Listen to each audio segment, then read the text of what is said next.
បាទគឺច្បាស់ណាស់ប្រយ័ត្នមិននឹងឃើញប្រុសនៅមើលតែនឹងវិញមួយយប់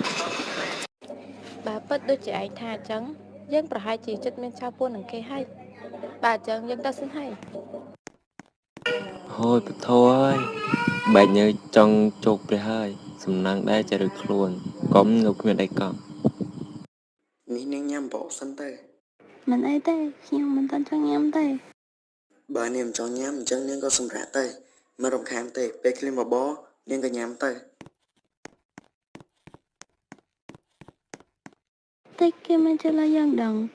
ហើយមែនទេគេគ្រាន់តែចង់លៀងកំហុសគេទេដឹង ហួយលោកប្រុសចេះមកស្ងាត់អញ្ចឹង